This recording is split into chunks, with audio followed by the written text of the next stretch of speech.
Hello, hello, hello, and welcome to the Joy of Connection. Guess what? I have heat. In fact, I'm too hot this week. I don't know what to do. What can I do? I have water. I need some ice. I need to cool down. But I don't want to complain because guess what? Here in the UK, we have sunshine and spring has sprung. Who knew? Finally, finally.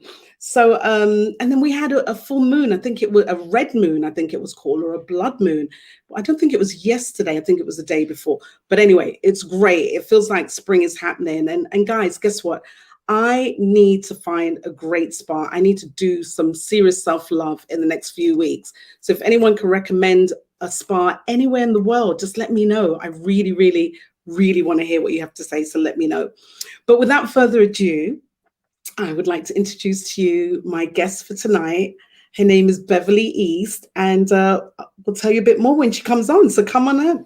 Come on in, Beverley. Hello. Hello. Greetings from Washington, D.C. That's great. Great. Welcome, welcome. So let me ask you, well, I know, but just to let the audience know, where are you from and where do you live? So we know where you live now, but, maybe there's a little... Okay. I'm originally from Jamaica, grew up in London, and now I'm in Washington, D.C. Truly an international woman. I love that. I love that. And so tell me, do you live anywhere near the White House? Because somebody might ask that. I don't live near the White House, but my office is near the White House. You can walk to the White House from my office. Okay. When President Obama was in office, I used to just be standing outside like a stalker, just standing outside the White House. Okay, well, now he knows. So now you're in trouble. You've made that live. Everybody knows now you're a stalker. Not only for Barack, nobody else. Oh, okay. I get it. Yeah. Sorry, something was in my eye. Sorry. Thank you, Teresa, for your comments. Thank you. Again, in the comments that we're looking amazing. So thank you. So can you tell the audience how we connected? Do you remember? I think I've been thinking about this. We met in New York. I don't remember what exactly the occasion was, but we have a mutual friend, Doreen. Yes, we do. And she said, "Oh, there's a fellow Brit down the road." And I think I came to your apartment then. And then we went to Doreen's wedding a couple of months later in St. Thomas, I think it was. I think it was one Was of it the St. islands. Thomas? One of the Virgin Islands, one of the... It was fabulous wherever it was. Yeah, wherever it was. I mean, it's 21 years ago. So yeah, we're allowed to forget the exact island. I'm sure the exact details. Kenneal Bay. Kenneal Bay. That's where it was. Kenneal Bay. Wherever Kenneal Bay. That's right. Kenneal Bay. Remember that. It was an amazing wedding. So set the time definitely for many a wedding after that. So yeah, that was great. That's great. So I'm so glad that we bumped into each other again on LinkedIn. I've been chastised by many a person saying you need to be on LinkedIn more often, and so said, so done. And there you were. So I'm so happy to have reconnected with you and seen all the wonderful things that you're doing. But before we get to that, because I think there's some really juicy things that we can talk about, I want to ask you a little bit about your routine for self-love and self-care. Like what do you do? Because you're a very busy woman and we'll talk about that. So what do you do for Bev? Oh, I'm the queen of pampering. Because I think in order to stay sane, especially in the pandemic, you really have to just take one day at a time. So my day starts with prayer and ends with gratitude. And I lie in bed an hour before I physically get up. Nice. I mean, I'm not working. I mean, I'm in bed, but I'm thinking, I'm doing quizzes. I love trivia. So in the morning, I do this little 5-minute quiz thing with 10 questions and see how many I get right. On anything. Today was on musicals, which I happen to get most of them right. Yeah, so my day starts in bed, 1 hour, just lying there doing anything. The phones are off. I shouldn't say that aloud because people are wondering why they don't get me in the mornings, but now they know. And I don't like people to call me in the morning because once I'm up, I want to start writing. Anything that's in my head, I want to Mm, start writing it down first thing in the morning. And okay. so I don't really answer my phones until about 11 midday. Okay. Okay. So that's interesting. So you really block out a set of time just for you, for whatever Yeah. you do, whether it's the creative process or just rejuvenation. Is that correct? Maybe? Just for me. I mean, I just like lying in bed. I mean, I don't know what that says about me, but I could lie in bed all day looking at the ceiling. I really could. Maybe you were a cat in another life, because when I I think don't of what my know. grandma was like, I she was just just think, like, I oh, mean, the earlier this year, I had some back problems, so I was lying on ice.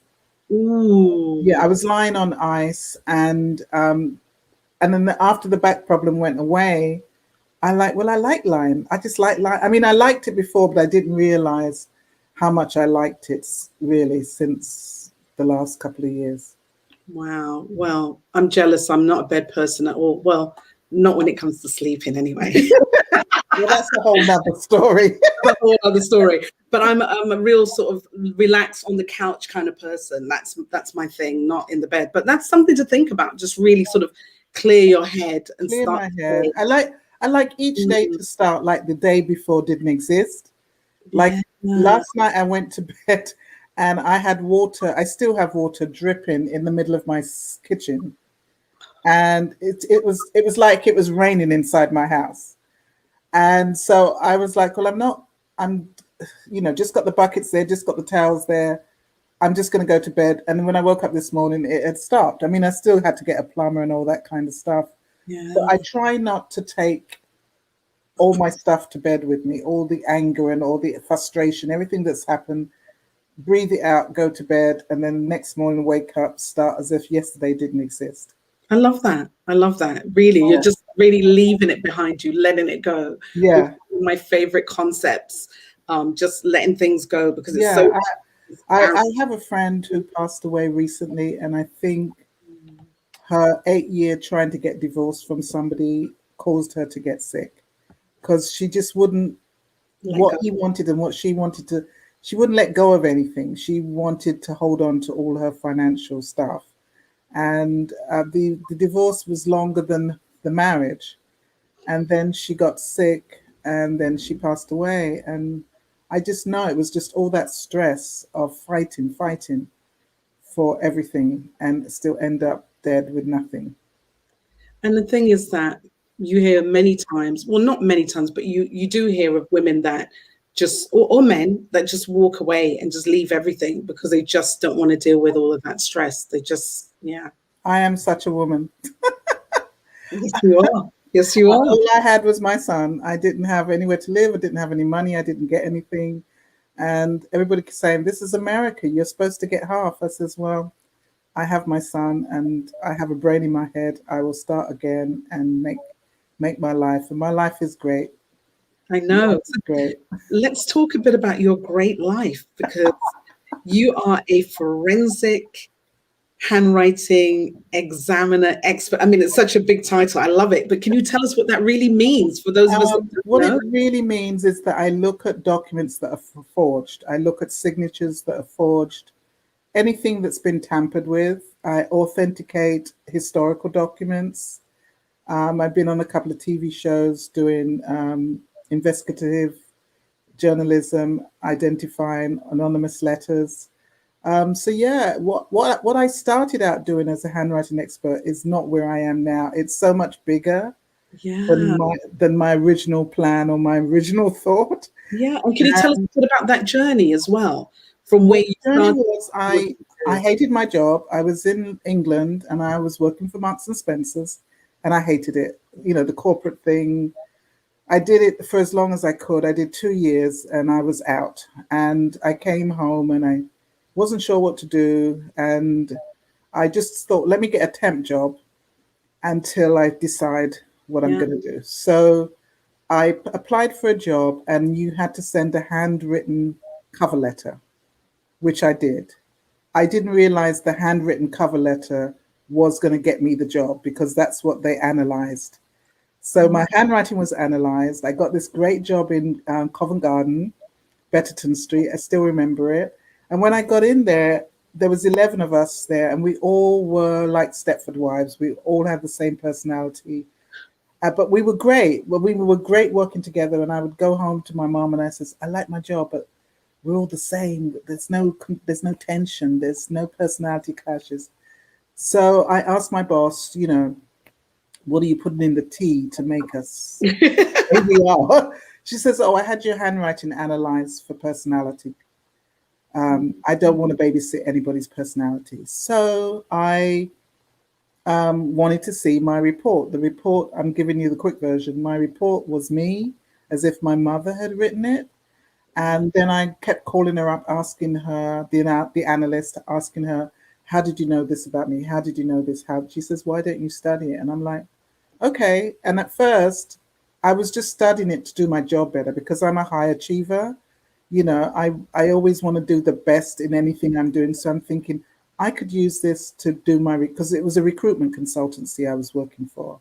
Okay. So I thought I could understand the people that I'm interviewing if I saw their handwriting. So that's how it began. Wow. And then the more I studied, the more I wanted to do this full time. And I went back to her and I says, oh, I don't want to do the job I'm doing. I want to be like you. And so she says, yeah, but the course that you're taking with me is not enough. You have to do your master's to be taken seriously. So I did my master's and then I married a lawyer. And he brought to me a document that was forged. And I says, oh, honey, that's not what I do. I do personality profiles, not forgery. He says, you cannot be in the mecca of lawyers and not understand anything about forgery. So he shipped me off to New York and said, study some more. And I did. And here I am now. I thank him every day. I'm like, here I am now, 32 years in and just loving my life. I mean, people at first were very, I think, disrespectful. I'm being kind. Are you still doing that handwriting thing? And I said, if I was a lawyer or a doctor, would you ask me that question? No, you wouldn't. I says, I'm not Madam Layla selling handwriting at $5 a pop. So 32 years in, I have 3 offices in 3 countries. I have a staff. I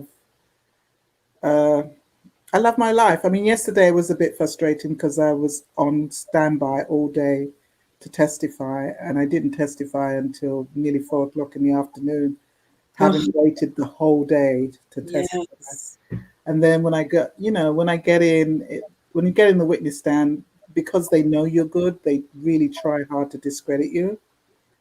So that's what I had to deal with yesterday, and then I had to rush from where I was. Get an Uber to get back here to do a 7 o'clock class to a group of handwriting experts. I'm in a professional organization and I was a key speaker last night.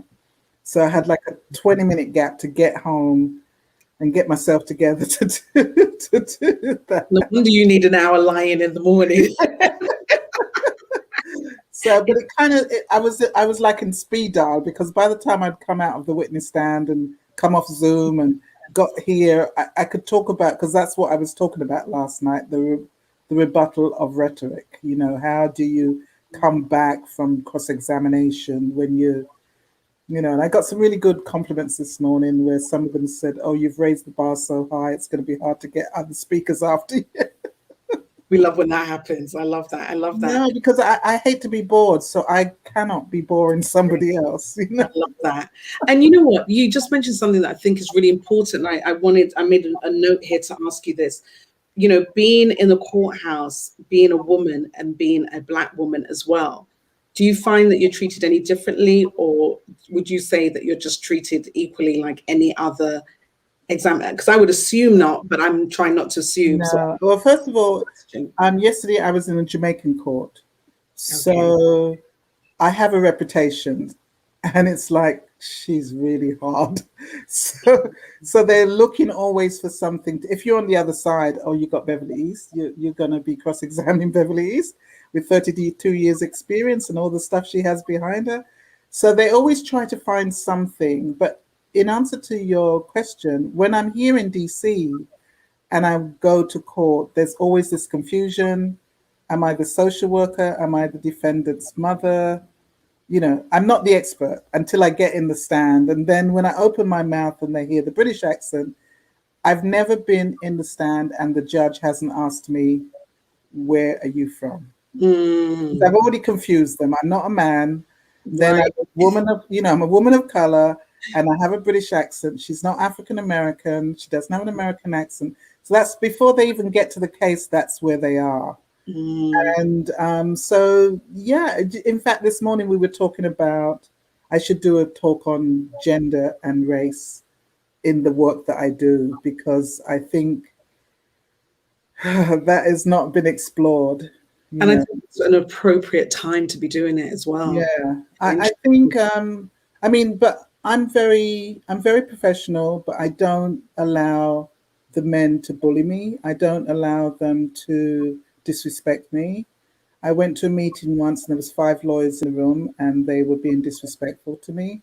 And I just got up and walked away. I says, you called me to the table. I don't need to be here. When you found some manners, I'll return. I love that. And you know what? That's a really important point that I wanted to come to you about bullying, because that does happen. I mean, I worked in corporate America and I saw it a lot, a lot. Yeah. And so how that was one great example. You walked away. But if somebody else was more junior than you, not as seasoned, what would you recommend that they do? Because, oftentimes you're just embarrassed and you don't know what to do or what to say, so you don't say anything. Nothing. Say nothing, because if you say something, you might say the wrong thing. So say nothing, because you can't reel it back in once you've said it. So it's best to say nothing, and you just maintain your dignity and you be quiet, and just say, "May I leave?" And then you leave. But if you say something, then you're fueling the fire, because they're going to come back with something else that maybe you can't answer to. But when you say nothing, they've got nothing to say. They can't go back to senior HR and say, well, Miss Lowe or Miss East was disrespectful and how dare she? I've been here 30 years, blah, blah, blah. So if you say nothing, can't do anything. Yeah, I mean, my father from a very young age always used to tell me, people treat you the way you allow them to. It's really important. And that's one of the things that's so important in relationships. A lot of people have relationships that aren't great, but it's sometimes about how you allow someone to treat you, and whether you determine, is it time for me to walk away and let go of the situation, or am I going to continue to stay and be treated this way? And I'm not talking about violence. I'm just talking about... No, just generally. I remember very early in my work career in London, I'd go for interviews and I would tell people, I don't make tea. My parents didn't send me to college to make tea. That's right. So if whatever I have to do in my job, I can do my job, but I'm not making tea. And they would look at me like, because there's always somebody that's got to go and get the tea. And I was just making it very clear that person was not going to be me. Yeah. Thank God that kind of situation isn't really existing anymore. Oh, no, it doesn't. But I'm much older than the rest of the world. Some of the viewers, not all of the viewers. Yeah. Don't worry. We've got nice... In my early years, I mean, we're talking 1968, 69, the early years I was doing summer jobs. Yeah. Charlene, it's one of our viewers is saying that's so true. You show people how to treat you. That's right. You have to. You have to. Yeah. Yeah. And I think, especially as a woman, I think sometimes it's not intentional, but if you don't address it, then they think it's okay. Yes. They think it's okay. And even if you're in a relationship, a young girl that I know, she stopped seeing this guy because he kept shouting at her. And she says, my dad doesn't raise his voice. So I just had, so it's the same thing. If you don't stop it early or they don't recognize it, then it just continues, because you can't be responsible for how they're being raised and what their standard, what parents they had to raise them that way, And I remember once my dad, I'm bringing up my dad a lot because it was just his anniversary of his death recently. And my dad, I came home with a boy that was raised in Bernardo's home. Oh. And my dad was like, and so he doesn't have family? I says, no, he can't help if he doesn't have family. He says, a man can only give you what he has. Somebody can't give you what they don't have. Oh, okay. I like And I that. was like, oh, okay. I don't see him again then, Dad? No, he has no family. He doesn't know love. He knows institution. And he can't give you love. I was like, oh, okay. But then years later, I could see it when I was dating men and looked at some of their background, how they've been raised. Yeah. You could tell that, I mean, just certain things, the fractured families or the violent families, they carry it with them into the relationship, not intentionally, but that's all they know. So that's what they do. But don't you think some people do get the opportunity to try and change that situation and want But to? they've got to recognize it. If you look at that and think it's normal, if you grow up in it and you're with your family, I have got a girlfriend who was every husband she had was abusive. And when I asked her, how do you think you choose those kind of men? And she says, I don't know, because I don't come from that. And then one day she told me her dad punched her in the stomach because she lost a race. And I was like, that's where it Wow. comes from. Because Yes, you thought that as, yeah, yeah. if your own father is doing that to you, then you think that's all a part of normal. And it's not. It's not. It's She not. probably suppressed that Yeah, memory as well, so hadn't really yeah, remembered yeah. that's part of her upbringing. Wow, wow. Just going back to what you were saying about the situation of how people treat you or how they speak to you. I had an incident the other day when I went into, I'll just say, a location, and the security guard stopped me and he said, "Oh my God, you're so beautiful. You remind me of this colored woman." And I was like, "What?" I was like, That is not a compliment. exactly. That And is I not a said to him, compliment. "Okay, I just have to stop you right there." And he goes, "Oh, I'm giving you a compliment." I said, "Well, for me, it was backhanded because I don't know anybody who uses the word colored anymore." And he said, "Really?" I mean, he was shocked as I was. I said, "Okay, well, let me give you a little education." And I gave him a little education. He said, "Oh, I'm so sorry. I've probably insulted so many people and I didn't know it." I said, "Well, I don't know about anybody else, but you definitely insulted me. Yeah, So, I'm sure you have." yeah. So I had to correct him and give him a little education. So yeah, you have to be, Yeah, and it's really the delivery as my, well. It's not just what you say, it's how you say how it. you say it. My neighbor said that to me when we moved in. I live in a really nice unit. Architecturally, people just drive past just to see the architecture of the building. And so the person that lives above me, she she said, I says, oh, when I first time I met her, I was like, you know me, I'm all friendly and everything. I says, oh, aren't you glad you've moved into these apartments? They're just so beautiful. And she goes, yeah, but I almost never bought mine because I was told a Jamaican woman was, and she's talking to me. She goes, I was told a Jamaican woman with a son um, bought the one below me. I says, oh, well, that would be me. And she never apologized or anything. I Well, mean, what was she going to say? She's so embarrassed, probably like, I don't think she was. I just think, first of all, she was shocked. I mean, we weren't playing reggae, "What's we weren't following me smoking up?" weed, we weren't doing anything. Whatever her intention of or what she thought we are as Jamaican people. I've got a 13-year-old son. At the time, he was 13. He's well behaved, well mannered, very polite. Someone So said, "Oh my what? God, Monica, Yeah, you're whatever. And this is the 21st century. We're not talking yeah, 1956, where mm, you showed up somewhere and someone shot because you're black. I mean, it's just, oh my, unheard of. So yeah, but she's still upstairs. She's not as bad now as she what used to be, but when she first moved in, she would always put her foot in her mouth. My son bought a vintage Mercedes and she asked him how could he afford that? And I told him not to respond. I yeah, just happened to hear her say it while I was walking out the door.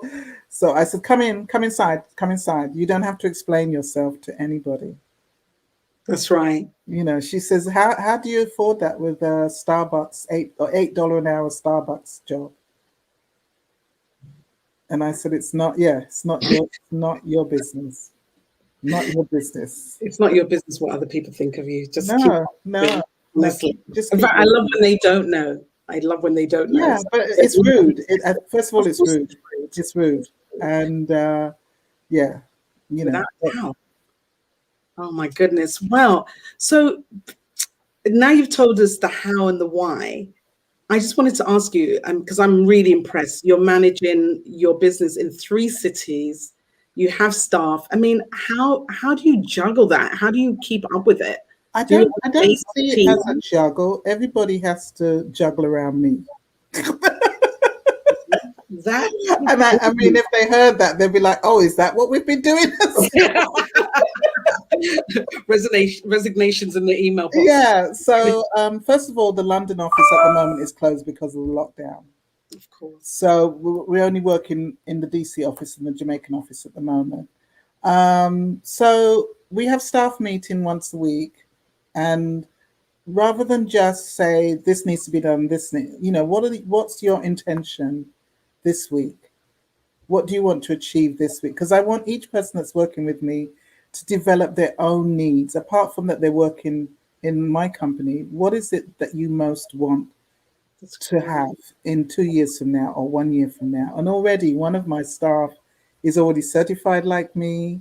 He's done his full certification. He came in, he wanted to work with me as a volunteer, and I told him I don't take volunteers because the work's too sensitive. And now he is certified. He's sorry he's certified now, because I'm like, go and look at this document, go over here, go over there. So he's he's doing a lot more than he planned. He thought it was going to be a cushy little job, and plus Miss East is never here, so I can get away with this and I can get away with that. Off. None of that. So yeah, in answer, yeah, I set goals for everybody, or they set their own goals. They tell me what it is that they want to achieve it that week. We just do it weekly. And then I don't micromanage. I don't check on anybody. Everybody tells me what they're doing, and I just want to hear it's done. Dream boss. Yeah, look, people take their initiative, show this. It's got to be done. It's got to be done, and it's got to be accurate. You know, if you're writing a report on fraud, it's got to be accurate. If somebody has stolen some money or forged a signature, all it has to do is be accurate. And so that's basically it. We do work long hours and sometimes weekends, and I just have a great team. And I think most of the people, everybody that works for me I've never advertised for somebody. They've actually just showed up, or they've known me, and I says, look, there's an opening now. Do you want it now? So I've never advertised for anybody, because the work I do, what I'm looking for is integrity. Everything else can be learned. Everything else I can get from anybody, but I want integrity. I don't want you to talk about, because I had somebody who I trusted who stole my database and got a lot of money for my database. And I was working with a lot of celebrities at the time. And it took me 4 years to fix all of that. So the people that work with me now, they have such high integrity. There's things that they do for me that they don't have to do. It's not a part of the job. Right.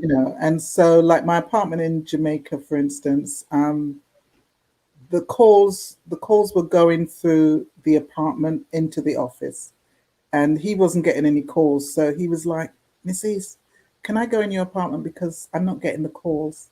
I think maybe there's something wrong with the phone in your apartment. So when he went into my apartment, the electricity, in Jamaica, electricity got old, and so nothing had come back on. They may have had a power cut, and then it didn't come back on. So apart from the phone not working, my refrigerator was smelling. Wow. So rather than call the housekeeper and tell the housekeeper to come and clean the fridge, he just cleaned out the fridge.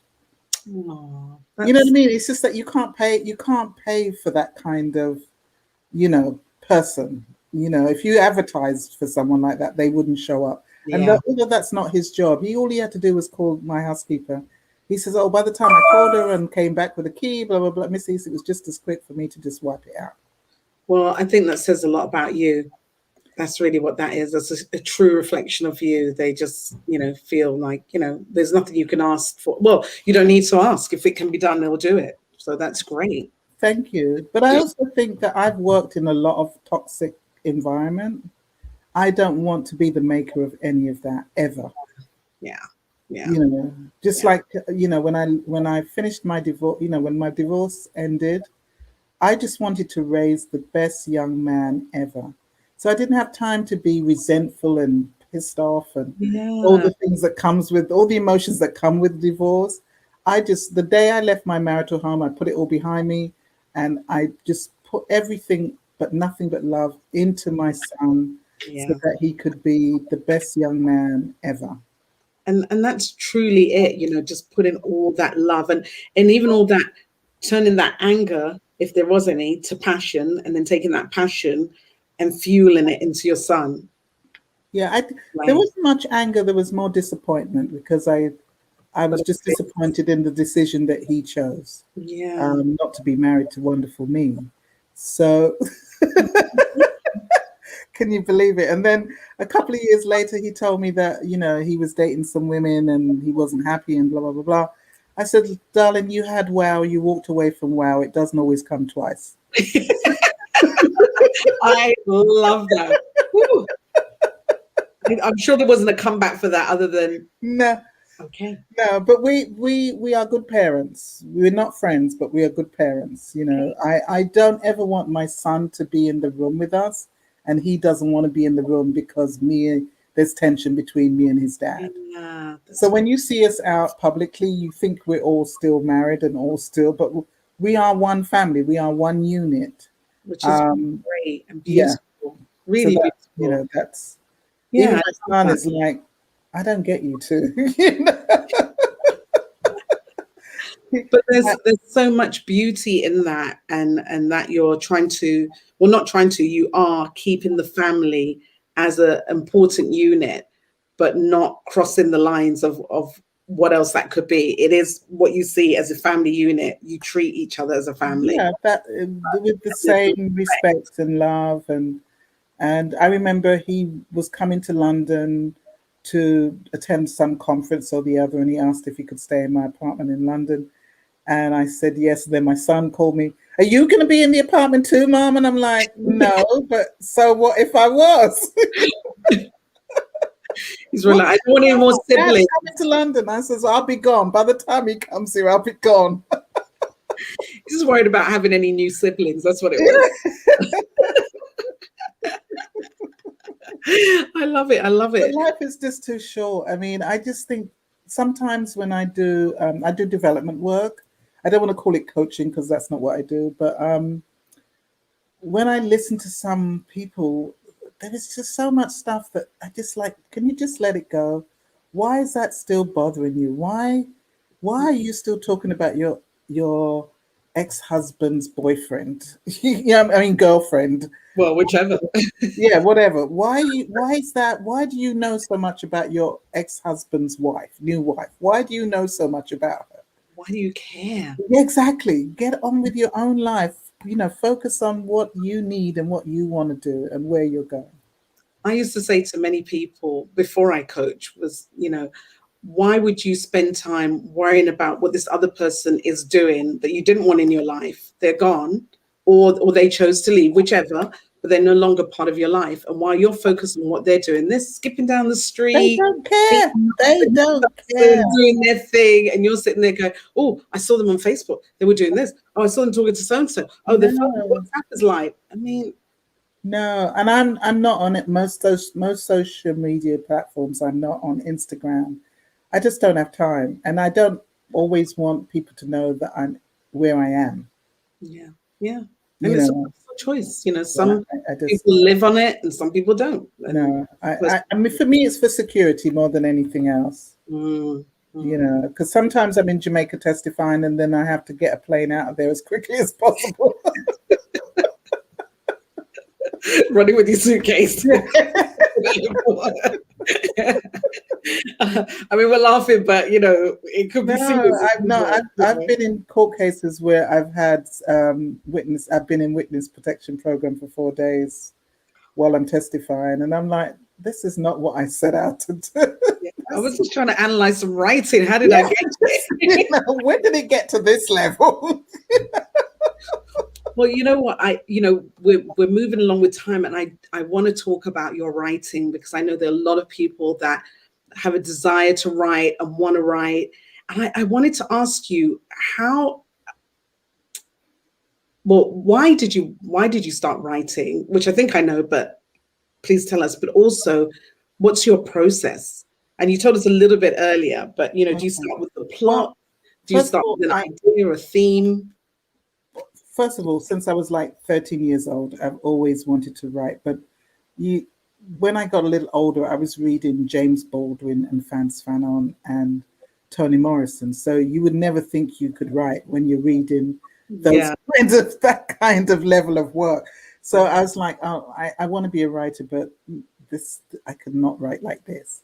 Yeah. So for a long time, it was suppressed. All my homework in school was 26 pages long because I would write everything. The teacher would say, 3 pages is enough, Beverly, 3 pages. Okay. And I'd go home and bring her back 26 pages because I just wanted to, do the research and get everything down on paper. And Wow. I've always lived away from someone that I've loved. So all my life, I've always written letters to someone in another country. Okay. So I wrote Finding Mr. Right. That was my first book. I wrote Finding Mr. Right I still have because it. no one took me seriously as a handwriting expert. So I thought if I had a book, Could you tell the audience what the book was about? yeah, if I wrote a book, Finding Mr. Right, Hmm. it's a how to find your mate by looking at the handwriting. Okay, good. So I didn't want to write an academic book because I thought no one would read it. And then I just thought if I write this book, it was just really a marketing tool. Well, Hmm. be careful for what you wish for because I wrote the book. I spent 4 years writing the book. I didn't have an agent, didn't have all the things that you're supposed to have in place. I had nothing in place. I wrote the book. I got Random House, a 2 book deal, six figure, um, Deal. 6 figures for the book. And I was on Good Morning America with Diane Sawyer. Isaac Hayes was interviewing me. I mean, it just all went into a whole nother realm. So that really was the beginning of, I'm like, oh, I'm an author now. Oh. And I was trying to write this other book before I wrote Finding Mr. Right. I was trying to write this story, a Jamaican story. It's a true historical event. Hmm. Um, a train crashed in Jamaica in 1957, killing over 250 people. And my father lost his entire family on that train crash. Oh, So wow. 14 members, and that had sat with me for years. And I wanted to tell the story. But because I was raised in England and only went home to Jamaica Christmas, Christmas and holidays, I didn't know how to write the story. So I actually moved to Jamaica. So when I was having my separation, most people, drink. I moved to Jamaica with son in tow, put him in school. And everybody's asking me, what are you doing? I'm like, I'm going to go write a book. I've got no time to cry and woe is me, woe is me. So I went to Jamaica to do the research of the Kendall crash. And I Yes. wrote that book. And it came out on the 50th anniversary of the crash. And now we're talking movie option. So, yes, keep everything crossed for me. And then Thank the you third so book. much. So each book is different. So the third book I wrote is my little life growing up between Jamaica and London. Okay. And I wanted to write, I didn't plan to write this book. This book came out of the advice of a dear friend of mine. But I got so tired of reading the blindside stories and the precious stories where the child is being raped and abused and whatever. And that was not my life growing up. And I wanted to express it and show it. So I wrote this book about my little life. It's only between, because everybody going, but what happens to you? And I'm like, what do you mean what happens to me? I lived. I lived a charmed life. I was not beaten. I was not sexually abused. I was not abandoned. I didn't have drug addict Addiction. parents. Yeah, I yeah. just had a regular life, a regular life, a charmed life. And then I had these Jewish women, 4 sisters who didn't have any children. And so I became their child. So I had if I said to my mom, "Can I have this?" and she says, "Oh, I don't know. I don't know if I have the money," I would just go across the street and get it from my Jewish aunties. Oh, So, so that was my third book, and each process has been different. The first book, I was traveling a lot. I was traveling a lot, so it was written in airplanes. I would just put earphones on and pretend I was listening to something, but I wasn't.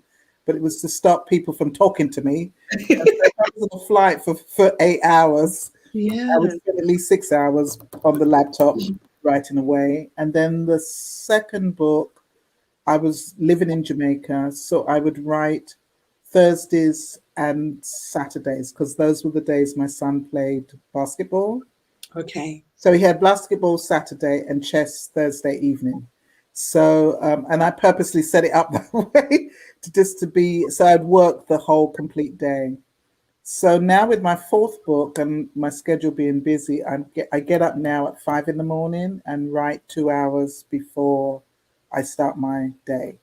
Wow. So it was that a good tip? Because I know we've got a few people on here that are interested in writing, or is it just when you're, excuse me, when you're awake and the process flows? Yeah, some people, but you see, everybody's different. Some people write better at night. I just feel when I've been helping people to write books, I first of all, you've got to flush out all the confusion that's in your head because to write the clarity that is needed to write, you can't be worrying about, oh, is he going to call me later, or what am I going to have for dinner, or you can't. You've just got to empty your brain to write the best you can, and Yeah. it sometimes comes with different different experiences. So there's a couple of things I would suggest to people if they want to write a book. First of all, from a business perspective, because at the end of the day, I'm a business. Who is your audience? That's the first thing you should. Who are you writing the book for? Yeah. So when you figure out who you're writing the book for, then you give it a voice. So if you're writing to young adults, it would not be the same vocabulary you would use for an older group. Mm. So when I was writing Finding Mr. Right, I wrote it as if I was speaking to my girlfriends, giving Mm. them advice. When I wrote Reaper of Souls, the Kendall train crash, Yeah. there is some sex in it, but I was very careful how I wrote it because I wanted elderly people to read. I wanted my mum's generation to read it, and I didn't want them to be turned off Yeah. by it.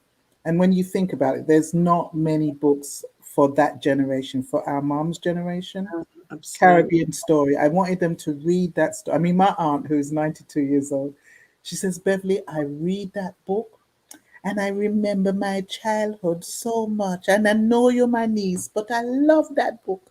So, but it's just because she can relate to these Of things in the book. course. And I Yeah. went to Jamaica and I researched and I met people. I would sit on the bus and just listen to the patois, and I would just go to the library and do all the archives. And so then when I wrote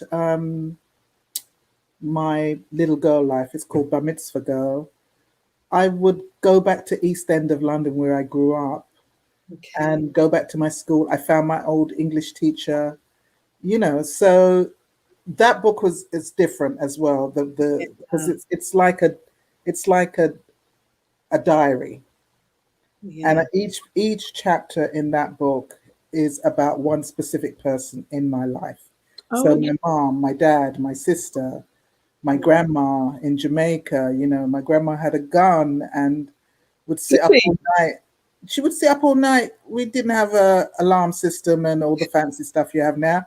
So she'd sit up with her gun. If anybody came on her property, God help you, mate. You get a shot in your backside. My goodness. Sounds a bit like my grandma. She can't see, but I tell you, if she could see, they'd be throttled regardless. And she's No, 105. and I also gave a little bit of, I think when I wrote that book, I understood my mom more Mm. because my mom has such a passion for men. She's always so respectful For, you know, if you look on the TV, the news comes on and a man's killed his whole family. My mom would not be looking at that in a shocking way. She'd be going, I wonder what happened to him in his life. I wonder what, you know, she would look at the perspective of the man's life, what happened that it came to this point. Such She wouldn't see him compassion. as the monster. Yeah. And when I was interviewing her for my book, I realized her uncles had taken her out of a life and changed her life for her. So she had she was not going to school. Her mother was not sending her to school.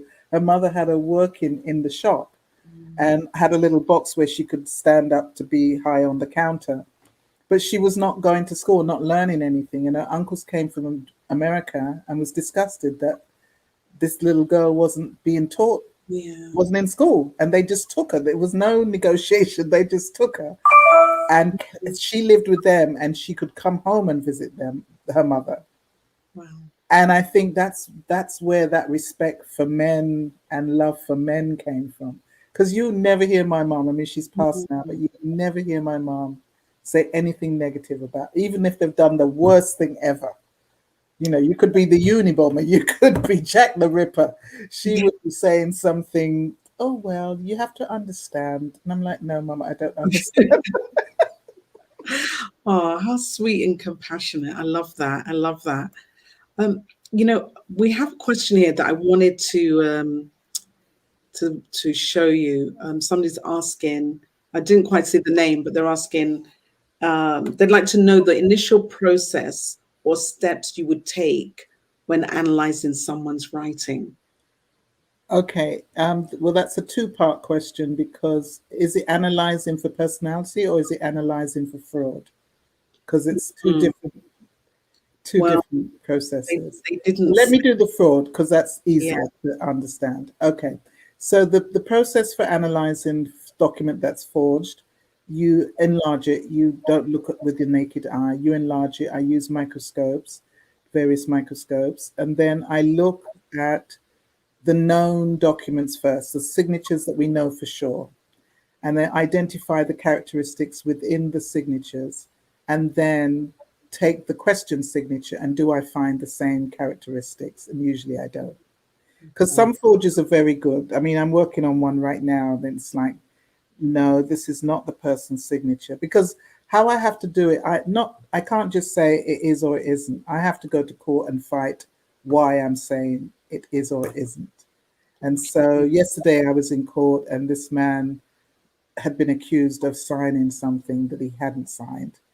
And so, of course, the people who are on the other side are trying to discredit me. So I'm giving them 14 different graphics of how I've arrived at my opinion. Yeah. Then their expert has given 5 reasons, and I've given 15. So who are you believing? Yeah. Definitely leaves room for question. Yeah. And So some it's people like, like, with no doubt, with no doubt. But that, what I do now, it's only come over years of examining and doing it properly and wanting to be the best out there. wow. Well, So definitely a lot of studying and a lot of science behind it. So yes. it's impressive work. And actually, the person, it's Carly. She said she wants to know actually about personality. Oh, she wants to know personality. Sorry, Carly. Okay, so for personality, I'm looking at the difference between the two. One is signature, one is stroke analysis, and one is stroke comparison. So if I'm doing personality, I'm looking at how you cross your T's, how big is your handwriting, does the handwriting slant to the left or the right, or just everything in between. There's over 270 characteristics. It's like a language that tells me everything about you. So it's easier to tell you what I can't tell in handwriting. Scientifically, it's not been proved that you can't tell age, race, or gender in handwriting. Scientifically, it's been proved.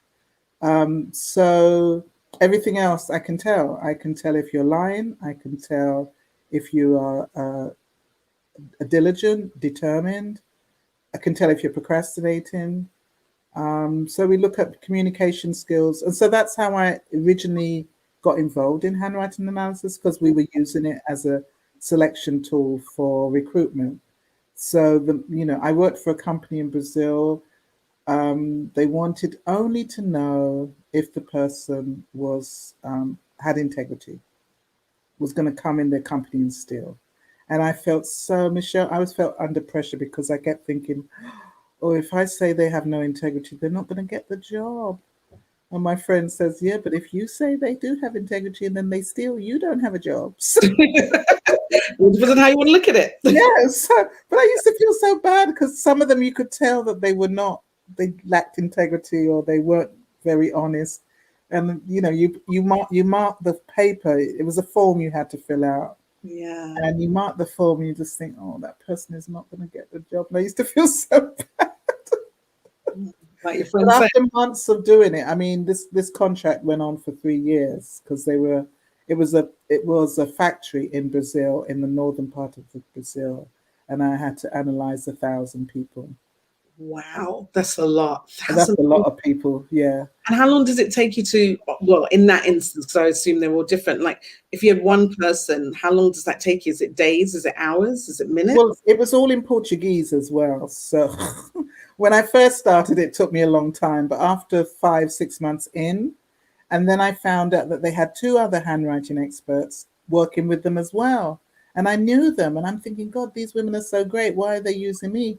So I'm just thinking, they've got to be slow. So then I got to be faster. So I would get up at 4 a.m. and do my work and make sure it was in my boss's, my client's mail inbox by the time they came to work, because Brazil was 2 hours behind us. Wow. So I was just like, I just got to be faster. I just got to get up and do this work. So yeah, by the time I was into my 6th month, I think I got it down to like 40 minutes to do the analysis. Because, I don't, and someone says, well, can't you get it down to like 20 minutes? I'm like, no, it's somebody's life. It's somebody's livelihood. Yeah. I don't want to get it wrong just for another 10, 15 minutes, more or less, Wow. So yeah, that was something that I really, I really enjoyed doing that work. And then the Brazilian economy went belly up and there was no more. Gwen. She says, I know this person, likes the last word, as you told my cousin. What, sorry? She says here, and you can tell if someone likes to have the last word, as you had told my cousin. Yeah, I'm looking at this name and I'm like, I know this name. Yeah, you know Gwen. Very good friend of mine, actually. Yeah, I know this name. I know. I can't put a face to her, but I know this name. Ask her to tell her who the cousin is. Okay. How much text do you need to be able to analyze someone's personality from their handwriting?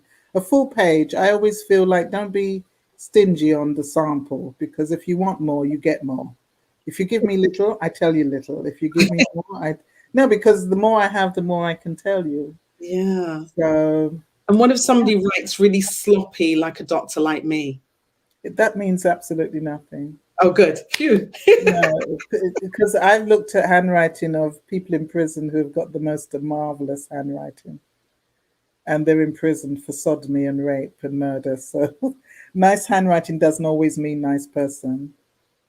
Sloppy handwriting actually is fluidity of the mind, quickness of the mind. Yeah. The other one thing I wanted to say about writing books, Michelle, is that everybody has to create their own level of discipline. What is it that you can do to get this book done? Because it does require a lot of discipline. So what is it? One, you're going to give up. You have to give up something. Good point. TV, going out for drinks with your mates. What are you going to give up? You have to give up something, because the time you're going to spend writing, you need that time. And so your life is already busy. So what is it you're going to give up? And then you have to be disciplined that you're going to sit or stand, whatever, and work in that time frame. So if you set your clock, well, I'm only going to do 40 minutes a day, or I'm only going to do, And would you say schedule it in your calendar like you would anything else that you have to do? So, no, because you might wake up that day and there's nothing in your head to write. So then you're torturing yourself. Okay. But you just have to figure out when you're going to write. It could be once a week. A lot of authors say write every day. I never have that luxury. So you write when you can. Mm. I swim. I know we never talked about that, but I swim as well. When I can create a whole chapter in my head when I'm in the pool, because I'm swimming a mile, that's an hour, and no one's talking to me. See, I don't like walking with people because they're talking too much. I don't like running because my joints hurt. But when I'm swimming, no one can talk to me. So And it's actually great. I mean, I'm not a good swimmer at all, but one of the things I know or I remember from some swimming lessons that I did was that it's just so calm and peaceful. There's just, yeah, there's no it's like a interruption. massage. I mean, when I'm in the initial thing, the water is always cold. I always say when I get some big money, I'm going to have a house with a heated pool. But until then, I go to the public baths and the water is always too cold for me. But once I've done the first lap, I'm good. And I don't like anybody to come and splash water on me to get me in. Just leave me alone. I will do my initial and then I'm good. But yeah, I really love swimming. I was just on this really good routine, swimming 3 times a week at this pool, and then now they've closed for renovation. So I haven't got back into another pool yet. It's been raining all week, and there's only outdoor pools at the moment because of the pandemic that are open. Well, you might have to practice in your tub, I guess. Not the same. I'm treadmilling at the moment. Blah blah blah. Yeah, I'm treadmilling. That's a new thing. You know what, Beverly? We have run out of time. I can't believe it. It's almost an hour, but it's been fabulous catching up, learning how to write, how to do great things. So I would like to ask you one last thing as we wrap this up. What one thing would you say to the audience during these challenging times? Do you have any advice for people dealing with this, post-pandemic, pre-pandemic? I don't even know what we're in right now. We're still kind of in a semi-lockdown here. Unsure. So much uncertainty. Yeah. My one thought I would like everybody to go away with is just take a deep breath.